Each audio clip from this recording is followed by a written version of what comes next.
Que se passerait-il si chaque jour de votre vie était contrôlé jusqu'aux vêtements que vous portez? En Corée du Nord, c'est la réalité. Des codes vestimentaires stricts à un accès limité à Internet, le gouvernement supervise presque chaque aspect de la vie quotidienne. Mais il y a d'autres faits surprenants et troublants sur la vie là-bas qui se dévoilent chaque jour, cachés des yeux du monde. Dans cette vidéo, nous plongerons profondément dans les routines quotidiennes, les règles et les défis auxquels les Nord-Coréens font face sous un régime sans pareil. Restez à l'écoute pour découvrir les vérités choquantes. Les dames de la circulation. Dans une ville où le silence parle plus fort que les mots et où le contrôle est primordial, un groupe de jeunes femmes commande les routes non pas avec des voix mais avec élégance, précision et discipline inégalée. À Pyongyang, la capitale de la Corée du Nord, il y a une vue frappante qui laisse les visiteurs ébahis et les habitants fiers. Ce ne sont pas des bâtiments imposants ou des lumières clignotantes, ce sont les dames de la circulation. Vêtues d'uniformes impeccablement repassés, ces jeunes femmes guident la circulation de la ville avec des mouvements semblables à ceux du ballet et une discipline de fer. Elles n'apparaissent pas du jour au lendemain. Le processus de sélection est strict. Pour être considérée, une candidate doit être jeune, âgée de 16 à 26 ans, grande, physiquement attrayante, célibataire et provenir d'un milieu politiquement pur. Mais ce n'est pas tout.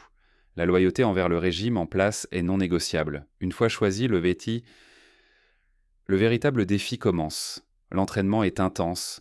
Ces femmes, c'est censé que maîtrisent un ensemble de signaux manuels qui ressemblent davantage à une performance qu'à un contrôle de la circulation. À chaque coup de sifflet et chaque mouvement de bâton, elles déplacent une voiture, bus et vélo comme des pièces sur un échiquier. Leur travail est à la fois fonctionnel et symbolique. La circulation en Corée du Nord, et par extension son ordre, repose entre leurs mains. Elles tournent toutes les demi-heures pour rester alertes et travaillent incessamment de longues heures sous le soleil, la pluie ou la neige. Les touristes les trouvent souvent fascinantes, parfois même surréalistes, comme quelque chose tout droit sorti d'un plateau de tournage. Mais pour le peuple nord-coréen, elles sont des symboles de discipline, de fierté et de l'image nationale. Bien plus que des agentes de circulation, ces femmes incarnent un mélange unique d'ordre militaire, de grâce et de loyauté.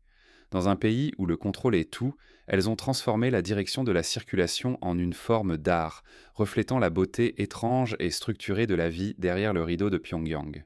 Avant de continuer, regardez ceci. Cette photo divulguée proviendrait d'une installation nord-coréenne près de Sinuiju. Elle semble montrer des hauts fonctionnaires inspectant une femme apparemment impliquée dans un programme médical expérimental. Les déserteurs affirment qu'elle faisait partie d'une étude d'endurance secrète sous supervision de l'État. S'agit-il de propagande scénique ou d'un aperçu glaçant de recherche cachée? Commentez ci-dessous. La politique de punition par 3 générations. Imaginez vivre dans une société où toute votre famille paie le prix de vos actions. Vos parents, vos enfants, même vos petits-enfants. C'est la réalité terrifiante de la politique de punition par 3 générations en Corée du Nord, une méthode de contrôle si glaçante qu'elle hante ceux qui osent défier le régime. En Corée du Nord, l'une des pratiques les plus choquantes et horrifiantes est la politique de punition par 3 générations. C'est un outil cruel et puissant utilisé par le régime pour garantir un contrôle total sur son peuple. L'idée derrière cela est terriblement simple. Si une personne commet un crime, toute sa famille, parents, enfants, même petits-enfants, sera punie pour cela. Cette politique repose sur la croyance de la Corée du Nord en la responsabilité collective, où les actions individuelles reflètent la loyauté de l'ensemble de la famille envers l'État.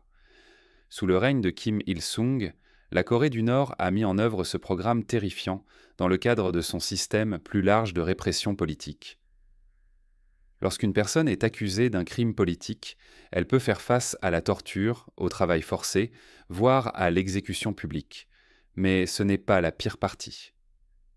La punition s'étend à leurs proches, qui sont souvent envoyés dans des camps de travail où ils souffrent d'horreurs inimaginables, de famine, de maladies et de travaux forcés épuisants.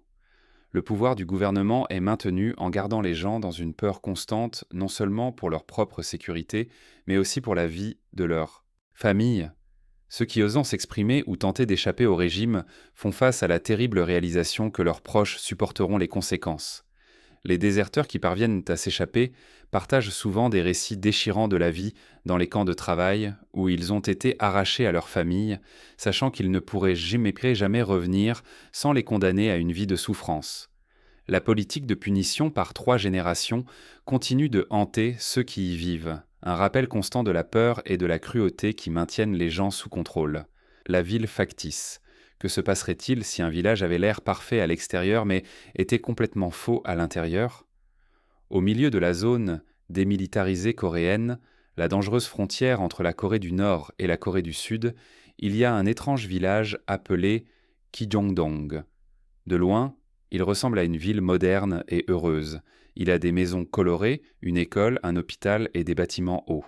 Les lumières s'allument et s'éteignent, tout comme dans n'importe quelle ville normale. Mais voici le twist. Personne n'y vit. Kijongdong est complètement vide. Les bâtiments ne sont que des coquilles vides. Certains n'ont même pas de sol ni de pièces pleines à l'intérieur. Les fenêtres, peintes, les lumières, contrôlées par des minuteries, le village entier est une illusion construite pour sembler réelle, mais seulement de loin. Alors pourquoi construire un village factice? Dans les années 1950, pendant la guerre de Corée, la Corée du Nord a construit Kijongdong pour une raison, tromper les gens. Ils voulaient que les Sud-Coréens regardent le village et croient d'être que la vie au Nord était riche, paisible et pleine d'opportunités. C'était une sorte de propagande, une façon de dire « Venez nous rejoindre, la vie ici est c'est meilleur ». Mais personne n'a été dupe longtemps. Aujourd'hui, Kijongdong est appelé un village fantôme. Pas de pas, pas de voix, juste le silence. Les touristes du côté sud-coréen utilisent parfois des jumelles pour l'observer, espérant apercevoir quelqu'un en mouvement, mais ils ne le font jamais. Au milieu du village se dresse un puissant symbole, un mât de drapeau de 160 mètres portant un énorme drapeau nord-coréen. C'est l'un des plus hauts au monde et montre la fierté et la puissance du pays. Maintenant, parce que les humains évitent la zone démilitarisée, des animaux sauvages comme des cerfs et des oiseaux ont fait de la région leur maison. C'est devenu une réserve naturelle accidentelle. Kijongdong peut être vide, mais il raconte toujours une histoire forte, celle de la guerre, de l'image et d'un étrange village construit non pas pour vivre, mais pour se vanter. Un fuseau horaire particulier. Le 15 août 2015, la Corée du Nord a fait un mouvement sans précédent qui a attiré l'attention du monde en changeant son fuseau horaire. Le pays a introduit l'heure de Pyongyang, un décalage unique de 30 minutes en arrière par rapport à l'heure standard coréenne. Ce changement ne concernait pas seulement les horloges qui tournent différemment. C'était une rupture symbolique calculée avec son passé, spécifiquement l'ère de la domination coloniale japonaise, qui a duré de 1910 à 1945. Dans une affirmation audacieuse de souveraineté, la Corée du Nord cherchait à rétablir un sentiment d'identité nationale qui avait été éclipsé par des décennies de contrôle étranger.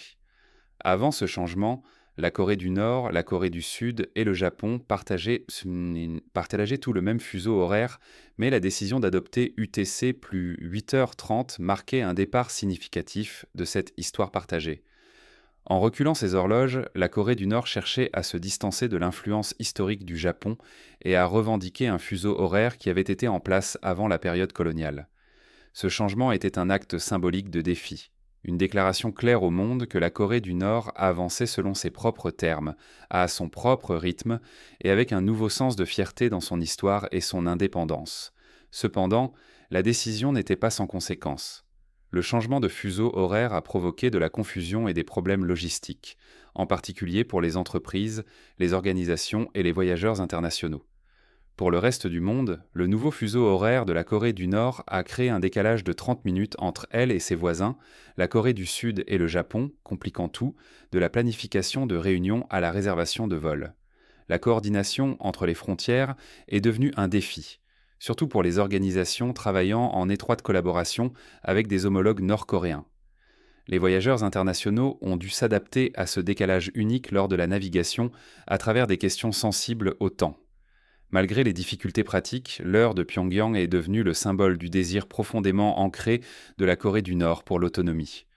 Ce n'était pas juste un changement d'heure, c'est une déclaration d'identité et d'indépendance. Un petit mais significatif mouvement dans un monde où la Corée du Nord se sent souvent comme un outsider énigmatique. Pour un pays qui s'est longtemps engagé à tracer son propre chemin, l'heure de Pyongyang est un rappel subtil mais puissant que, en Corée du Nord, le monde doit s'adapter à son horloge. L'hôtel Ryugyong. L'hôtel Ryugyong à Pyongyang, en Corée du Nord, se dresse sur la ville comme un rêve inachevé, une structure colossale qui symbolise à la fois l'ambition et l'échec. Avec ses 105 étages, il a été initialement conçu à la fin des années 1980 avec des plans pour être l'hôtel le plus haut du monde, une merveille architecturale qui montrerait la modernité de la Corée du Nord et offrirait au monde un aperçu des progrès du pays. La construction a commencé en 1987 avec de grands espoirs de créer un hôtel de luxe de classe mondiale qui rivaliserait avec les meilleurs de l'industrie. Mais en 1992, le projet a été brusquement interrompu en raison de problèmes financiers et malgré le fait que le bâtiment soit largement achevé, l'hôtel estompe rester fermé pendant plus de 3 décennies. Les raisons de ce retard prolongé restent mystérieuses et spéculatives. Certaines théories suggèrent donc que le design de la structure est défectueux, peut-être trop faible pour résister à des catastrophes naturelles comme des tremblements de terre, et que la qualité des matériaux utilisés pendant la construction pourrait avoir été inférieure, mettant en doute sa sécurité. Un autre facteur majeur semble être l'incapacité de la Corée du Nord à obtenir le financement nécessaire pour achever le projet. Même si le gouvernement a cherché des partenariats avec des chaînes hôtelières internationales de renom, l'isolement international profond du pays et l'impact des lourdes sanctions économiques ont rendu impossible de trouver un investisseur ou un opérateur étranger adéquat. L'hôtel Ryugyong, avec ses 3000 chambres, ses installations de conférences et ses restaurants tournants, était censé être un phare des ambitions de la Corée du Nord sur la scène mondiale. Son design élégant et futuriste et son échelle massive montrent à quel point la vision du projet était grandiose. Cependant, l'incapacité de l'hôtel à ouvrir reflète l'écart entre les aspirations élevées de la Corée du Nord et les dures réalités de ses limitations financières et de son isolement politique. Aujourd'hui, l'hôtel Ryugyong se dresse toujours comme une figure imposante dans le paysage de Pyongyang, une structure massive et inachevée qui offre une rare fenêtre sur les paradoxes de la Corée du Nord. Il sert de monument aux rêves non réalisés, un rappel frappant d'un pays qui a souvent trouvé ses grandes ambitions en désaccord avec sa réalité politique et économique. L'avenir de l'hôtel reste incertain, et il semble que son ouverture grandiose ne viendra peut-être jamais, le laissant comme un témoignage mystérieux et troublant de ce qui aurait pu être. Interdiction des jeans bleus et des vêtements occidentaux. Dans le pays secret de la Corée du Nord, la mode n'est pas seulement une question de style, c'est une question de culture. Chaque matin, les gens se réveillent, non seulement en pensant à ce qu'ils vont porter, mais aussi à ce qu'ils sont autorisés à porter. Ici, les vêtements sont un langage silencieux, et le gouvernement détient le dictionnaire.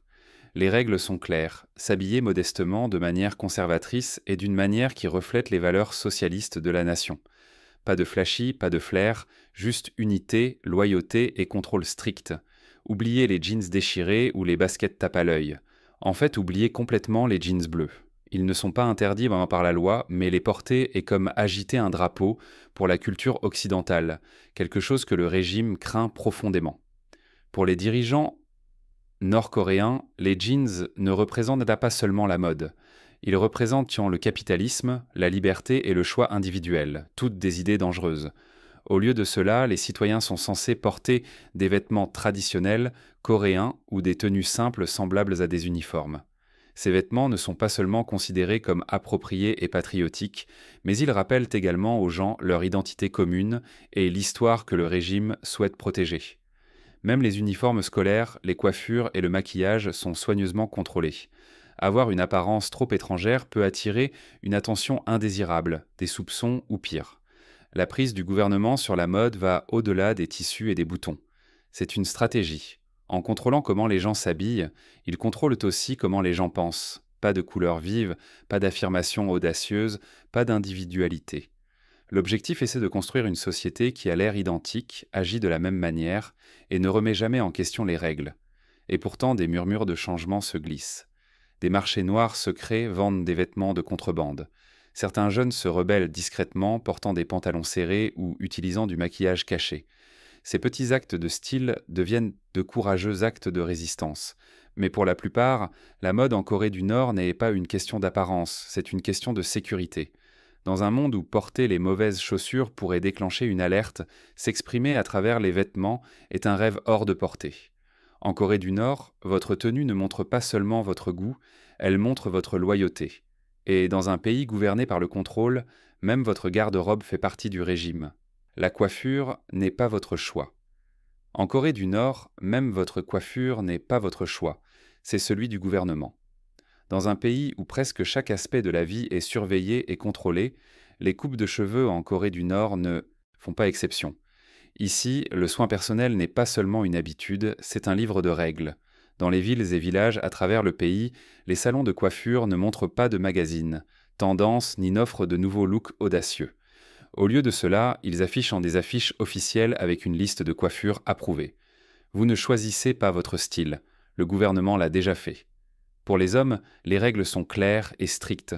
Les cheveux doivent être courts, pas plus de 5 cm. Les pattes, bien taillées au-dessus des oreilles.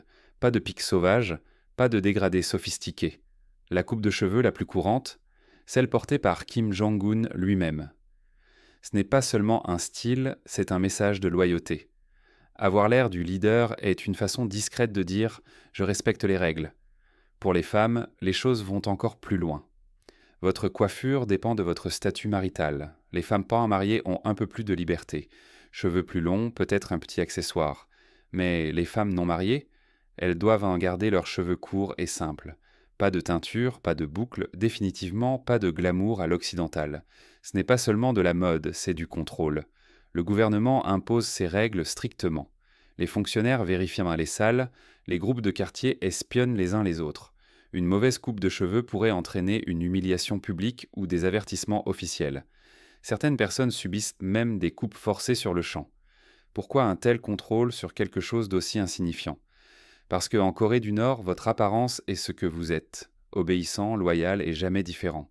Le régime craint que quelque chose d'aussi simple qu'une coiffure audacieuse puisse mener à des pensées audacieuses. Et les pensées audacieuses, c'est dangereux. En fin de compte, une coupe de cheveux en Corée du Nord n'est pas une question d'apparence, c'est une question de rester dans le rang. Le culte de la personnalité et les dirigeants éternels. Dans un pays où remettre en question votre leader est impensable, le dirigeant devient plus qu'un homme. Il devient la nation elle-même. En Corée du Nord, le leader n'est pas seulement une figure politique. Il est un symbole, une légende et une présence divine tissée dans chaque aspect de la vie. C'est le pouvoir du culte de la personnalité, un système construit pour faire de la famille régnante Kim non seulement un objet de respect, mais d'adoration. Au cœur de ce système se trouve Kim Il-sung, le père fondateur de la Corée du Nord. Bien qu'il soit mort depuis des décennies, il détient toujours le titre de président éternel. Son visage regarde depuis des bâtiments, des statues, des salles de classe et des foyers.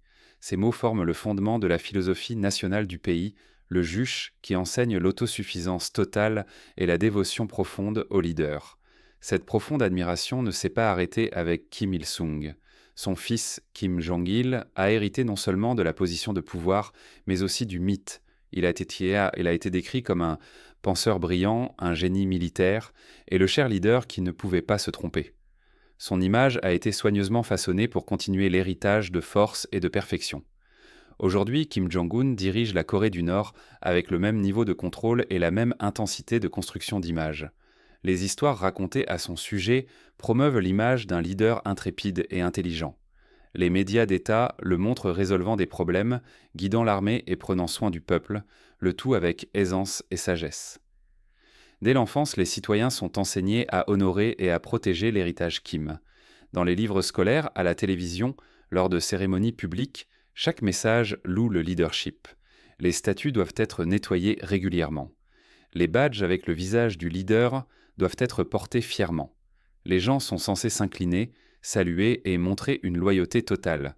Mais cela va au-delà du respect de son contrôle. En transformant les dirigeants en légendes, le régime s'assure que personne ne peut les remettre en question. Si le leader est parfait, alors ses décisions ne peuvent pas être erronées. Cela rend l'obéissance un devoir, pas un choix. En Corée du Nord, le culte de la personnalité transforme les dirigeants en icônes intouchables, et lorsque le leader devient un symbole vivant, la frontière entre croyance et réalité disparaît. Le système informatique nord-coréen et Internet, imaginez un monde où même posséder un ordinateur nécessite l'autorisation du gouvernement et où Internet ne compte que 30 sites, tous approuvés par l'État. En Corée du Nord, l'information est pouvoir, et le gouvernement détient ce pouvoir d'une main de fer. contrairement à la plupart des endroits dans le monde où Internet est une porte d'entrée vers des nouvelles, des idées et des conversations ouvertes. En Corée du Nord, c'est une porte soigneusement verrouillée, et seuls quelques élus ont la clé. Pour un citoyen moyen, même posséder un ordinateur n'est pas un droit fondamental. C'est un privilège accordé par l'État. Il faut obtenir une approbation gouvernementale spéciale et l'appareil doit être enregistré auprès de la police, presque comme une arme. Pourquoi ? Parce qu'en Corée du Nord, l'accès à l'information signifie accès à la vérité, et cette vérité est dangereuse pour le régime. Au lieu du véritable Internet, la plupart des Nord-Coréens sont limités à un intranet domestique appelé Kwangmyong, ou étoile brillante. Ce système fermé fonctionne avec un ancien logiciel et ressemble à l'Internet des années 90. Il propose moins de 30 sites, tous remplis de contenus approuvés par le gouvernement. Propagande, nouvelles favorables au régime, matériaux éducatifs et quelques éléments basiques comme des recettes ou des conseils de santé. Il n'y a pas de médias d'information mondiaux, pas de réseaux sociaux, pas d'opinion extérieure. Dans de rares cas, comme dans des universités d'élite telles que l'Université de sciences et de technologie de Pyongyang, un petit nombre de personnes, généralement approuvées par le régime, peuvent accéder à l'Internet réel, mais même alors, c'est sous surveillance étroite. Chaque clic, chaque page vue est surveillée. Lorsqu'un ingénieur étranger a accidentellement accédé à la liste des sites autorisés en 2016, il a découvert que presque tout le contenu soutenait l'idéologie du régime. Pour les Nord-Coréens, Internet n'est pas un endroit pour explorer le monde. C'est un miroir montrant uniquement ce que le gouvernement veut qu'ils voient. En maintenant les gens isolés des voies mondiales, le régime s'assure que son histoire est la seule histoire et que le monde extérieur reste un mystère. Le prix mortel de la foi en Corée du Nord. En Corée du Nord, même murmurer une prière peut vous coûter la vie. Dans un pays où le silence est sûr, la foi est interdite. La Corée du Nord n'est pas seulement un pays avec des lois strictes, c'est un endroit où même vos croyances privées peuvent être considérées comme un crime. Ici, la liberté religieuse n'existe pas, et la spiritualité est remplacée par la loyauté envers une famille puissante. Le gouvernement nord-coréen se dit fièrement athée, et il ne se contente pas d'ignorer la religion, il l'écrase. Le régime considère toute forme de croyance, en particulier le christianisme, comme une menace dangereuse. Pourquoi ? Parce que la religion enseigne aux gens de suivre quelque chose de plus grand que l'État, et c'est un risque que la famille Kim refuse de prendre. Au lieu de Dieu, le régime offre aux gens des idoles de sa propre création, la famille Kim. Des livres scolaires aux statues, chaque citoyen est censé louer et adorer les dirigeants. L'idéologie d'État, le juche, remplace la religion, enseignant aux gens à compter uniquement sur eux-mêmes et à rester loyaux envers le pouvoir en place. Pratiquer une religion est illégal. Pas d'église, pas de prière publique, pas de rassemblement sacré. Ceux qui se font prendre peuvent faire face à l'arrestation, à la torture et même à l'exécution. Des familles entières peuvent disparaître du jour au lendemain si une personne est trouvée avec une Bible ou soupçonnée de prier en secret. Les gens vivent dans une peur constante. Les voisins sont encouragés à espionner les uns les autres. Les enfants sont enseignés à rapporter leurs propres parents s'ils remarquent un comportement étrange. La confiance devient dangereuse. Un geste amical, un moment de calme, un livre caché, n'importe lequel de ces éléments pourrait suffire à détruire une vie. Le régime nord-coréen ne cherche pas seulement à réduire au silence les voix, il essaie de posséder leurs âmes. Dans un endroit où la religion est considérée comme une rébellion, la foi devient un acte de courage silencieux qui peut coûter tout. Et dans l'ombre de la peur, même un murmure de croyance peut résonner comme un tonnerre. Pas de liberté de mouvement. En Corée du Nord, rendre visite à un ami dans une autre ville peut être un crime. Et quitter le pays ? Presque impossible. En Corée du Nord, la liberté de mouvement n'existe pas. Le gouvernement surveille non seulement ce que les gens disent et croient, mais aussi où ils vont. Chaque citoyen est lié à sa zone assignée comme une laisse invisible, et se déplacer même de quelques kilomètres sans autorisation peut entraîner de graves conséquences. Voyager à l'intérieur du pays n'est pas aussi simple que de faire ses bagages et de monter dans un bus. Une autorisation doit être accordée, écrite et approuvée par les autorités locales. Chaque personne porte un document d'identification qui indique où elle vit, où elle travaille et ce qu'elle est autorisée à faire. Si quelqu'un est surpris en train de voyager sans cette permission, il pourrait faire face à une arrestation, un emprisonnement ou même à un travail forcé. Ce contrôle strict ne s'arrête pas à la frontière. En fait, quitter la Corée du Nord est presque impossible. Les citoyens ordinaires sont interdits de voyage international. Ceux qui sont autorisés à partir, comme les diplomates, les travailleurs ou les athlètes, sont soigneusement sélectionnés et étroitement surveillés. Des agents du gouvernement voyagent avec eux pour prévenir toute défection, et leurs familles sont souvent gardées à la maison comme des otages silencieux pour garantir leur loyauté. Pourquoi tant de contrôle? Le régime craint ce que les gens pourraient en voir. Un aperçu du monde extérieur, de la liberté d'expression, des villes modernes, des marchés alimentaires débordant de biens, pourrait mener à des pensées dangereuses.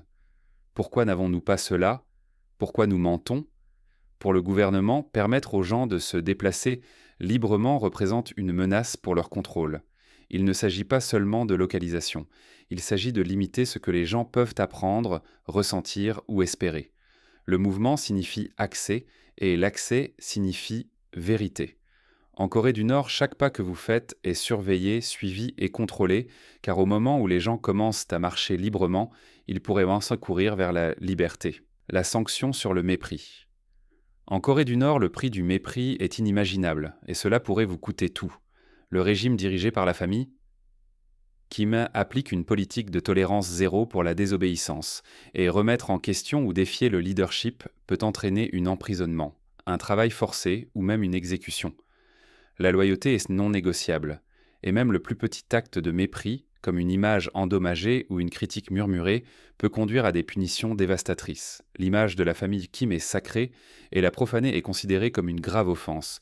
Mais cela ne s'arrête pas là. Chaque citoyen nord-coréen est tenu de participer à des événements et des célébrations approuvés par l'État. Refuser d'assister ou montrer le moindre signe de désintérêt est perçu comme un défi direct à l'autorité du régime et peut entraîner de graves conséquences. La conformité est imposée par la terreur. Dans cette société, la loyauté envers l'État est une question de vie ou de mort.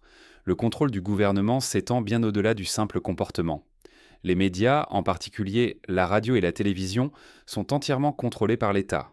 Les citoyens n'ont accès qu'à un contenu approuvé par le gouvernement qui promeut l'idéologie du régime et glorifie la famille Kim. Les médias étrangers sont strictement interdits, maintenant les Nord-Coréens isolés du monde extérieur. Même tenter d'accéder à des informations étrangères peut entraîner de sévères punitions. Dans de rares cas, comme à l'université de Pyongyang, quelques individus sélectionnés ont un accès limité à l'Internet mondial. Mais cet accès est fortement restreint. Le gouvernement contrôle le flux d'informations pour s'assurer que la dissidence ne soit jamais entendue et que le pouvoir du régime reste incontesté.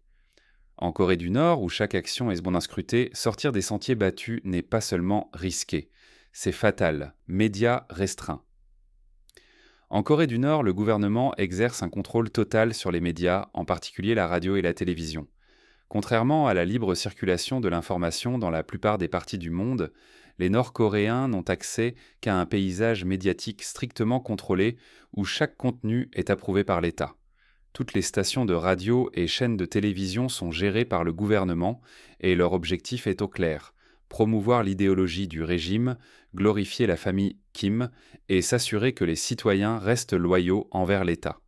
Le gouvernement censure soigneusement tout contenu pour l'aligner sur ses valeurs socialistes, bloquant toute nouvelle ou information qui pourrait remettre en question le régime. Les médias étrangers sont strictement interdits, ce qui signifie que les Nord-Coréens ne peuvent pas accéder à des sources d'informations extérieures. Ils sont isolés du reste du monde, exposés uniquement à un contenu sanctionné par l'État qui loue le leader suprême et maintient l'image d'une société parfaite. Le contrôle ne s'arrête pas à la diffusion. Le gouvernement surveille ses citoyens pour s'assurer qu'ils ne cherchent pas de médias étrangers, et même accéder à des nouvelles extérieures peut entraîner de sévères punitions, y compris l'emprisonnement ou des camps de travail forcés. Le régime comprend que les informations extérieures représentent une menace pour leur pouvoir, il va donc à de grandes longueurs pour garder les gens dans l'ignorance. Dans des endroits sélectionnés comme l'Université de sciences et de technologie de Pyongyang, quelques individus privilégiés peuvent avoir un accès limité à l'Internet mondial. Cependant, cet accès est fortement restreint, s'assurant qu'ils ne voient que du contenu qui soutient le récit de l'État. En fin de compte, le contrôle de la Corée du Nord sur les médias vise à maintenir le pouvoir. En limitant l'accès à l'information, le régime crée une illusion de perfection et empêche son peuple de voir le monde extérieur. Les ondes ne servent pas seulement à la communication, elles sont un moyen de contrôle social. maintenant les citoyens loyaux et isolés de toute idée qui pourrait menacer l'autorité de l'État. La répression de la K-pop. En Corée du Nord, le gouvernement exerce une emprise de fer sur le paysage culturel du pays, contrôlant chaque aspect de la musique, des films et des émissions de télévision autorisées. Tout en promouvant la musique et l'art traditionnel coréen, le régime est déterminé à supprimer les influences étrangères. Surtout celles des pays comme la Corée du Sud, l'une des formes de divertissement étranger les plus ciblées est la K-pop, le genre musical mondialement populaire qui est devenu une sensation dans de nombreuses parties du monde. Malgré l'immense popularité de la K-pop, en particulier en Corée du Sud voisine, elle était considérée comme une menace sérieuse par le gouvernement nord-coréen. Le régime voit la K-pop comme un symbole de culture étrangère qui pourrait déstabiliser le récit soigneusement construit qu'ils ont élaboré autour de la loyauté, de la conformité et des valeurs socialistes. L'énergie vibrante et jeune de la K-pop remet en question l'image strictement contrôlée de la Corée du Nord en faisant une influence dangereuse aux yeux du régime. Ils craignent qu'elle n'érode la dévotion et l'unité qu'ils ont cultivées pendant des décennies. En conséquence, l'accès à la K-pop et à d'autres divertissements sud-coréens est strictement interdit. Le gouvernement a interdit les médias sud-coréens des réseaux d'État et puni quiconque trouvé en possession de musique ou de films étrangers, souvent par l'emprisonnement ou le travail forcé. Ces conséquences tant sévères sont destinées à empêcher les citoyens de s'engager avec ce que le régime considère comme du contenu subversif. Cependant, l'attrait de la K-pop reste fort. De nombreux Nord-Coréens écoutent secrètement la musique ou regardent des émissions de télévision sud-coréennes, parfois en introduisant clandestinement des médias illégaux en provenance de Chine ou de Corée du Sud. Bien que le risque de punition soit élevé, le désir d'un aperçu du monde extérieur persiste. Ce combat continu entre les tentatives du régime de contrôler l'influence étrangère et le désir du peuple de liberté met en évidence les tensions entre la censure et l'esprit humain de curiosité, même sous un contrôle extrême. Pas d'appels internationaux en Corée du Nord. La communication est l'un des aspects de la vie les plus réglementés, le gouvernement veillant à un contrôle strict sur chaque forme d'interaction. Cela inclut la limitation de l'accès à Internet, la restriction de l'utilisation des téléphones et la censure des informations extérieures pour maintenir un contrôle absolu sur ses citoyens. L'une des restrictions les plus significatives concerne les appels internationaux, qui ne peuvent être effectués qu'avec une autorisation explicite du gouvernement. L'objectif du régime étant clair, contrôler le flux d'informations et empêcher ses citoyens d'être exposés à des idées extérieures ou à tout défi à la narration soigneusement élaborée de l'État. Les téléphones portables sont une denrée rare et ceux qui en possèdent un font face à des limitations strictes. La plupart des Nord-Coréens ne sont autorisés à passer que des appels nationaux et toute forme de communication internationale est soit interdite, soit nécessite une approbation gouvernementale. Même les rares chanceux qui ont accès à un téléphone mobile sont confinés à un réseau fermé, sans accès à Internet ni possibilité de passer des appels internationaux. Ces restrictions ne sont qu'un des moyens par lesquels le gouvernement exerce un contrôle sur la communication, garantissant que les citoyens restent isolés et mal informés sur le monde extérieur. L'utilisation de téléphones fixes est également contrôlée. Les appels internationaux ne sont autorisés que sur des lignes désignées, qui sont étroitement surveillées. Le coût des appels internationaux est si élevé qu'il est inabordable pour la plupart des citoyens, ajoutant une autre couche d'isolement. Cela coupe effectivement les Nord-Coréens du monde extérieur, les laissant piégés dans une bulle de communication où seul le contenu et les idées approuvées par le gouvernement peuvent pénétrer. Le gouvernement justifie ces mesures extrêmes comme un moyen de préserver l'idéologie socialiste du pays et de protéger les citoyens des influences étrangères qui pourraient saper le pouvoir du régime. Dans un pays où l'accès à l'information est strictement contrôlé, le gouvernement nord-coréen travaille sans relâche pour maintenir son monopole sur la communication, s'assurant qu'aucune opinion dissidente ou connaissance extérieure ne puisse atteindre son peuple. Ce blackout de communication est un outil clé dans l'effort du régime pour maintenir le contrôle et supprimer tout défi à son autorité. Plier un journal est illégal. En Corée du Nord, même quelque chose d'aussi banal que plier un journal peut vous causer de sérieux ennuis. Pourquoi ? Parce que la première page inclut fréquemment une photo de Kim Jong-un. Plier, déchirer ou froisser son image est considéré comme un acte direct de mépris. Cela n'est pas seulement inacceptable, mais aussi illégal. Les journaux sont vénérés dans ce régime totalitaire, surtout lorsqu'ils contiennent l'effigie du leader suprême. Les citoyens sont strictement instruits de traiter les journaux avec soin et décence. Il est interdit d'emballer des objets avec eux, de les jeter négligemment ou de les utiliser pour autre chose que la lecture. Même marcher accidentellement sur un journal ou le laisser tomber par terre peut être considéré comme une violation politique. Dans une société aussi soigneusement contrôlée, ces petits gestes deviennent profondément symboliques. Un pli négligent pourrait être interprété comme un signe de déloyauté ou de mécontentement. Selon la gravité de l'infraction, les punitions peuvent aller de la honte publique à l'incarcération. La peur de la vengeance pousse les gens à aborder chaque image du leader avec une prudence rituelle. Même un morceau de papier en Corée du Nord peut être un test puissant de l'engagement, un rappel constant que la loyauté est requise non seulement dans les mots et les actes, mais aussi dans les gestes les plus simples de la vie quotidienne. Chaque jour en Corée du Nord, l'ordinaire devient extraordinaire sous un contrôle et une surveillance stricte. Du mouvement contrôlé à la communication censurée, la vie est un rappel constant du pouvoir du régime. C'est un monde où la liberté telle que nous la connaissons n'existe pas et chaque action est surveillée. Alors que le monde regarde, les Nord-Coréens continuent de vivre sous ces règles tacites. Vous voulez en savoir plus sur la vie dans cette nation secrète? N'oubliez pas d'aimer, de partager et de vous abonner pour plus d'informations.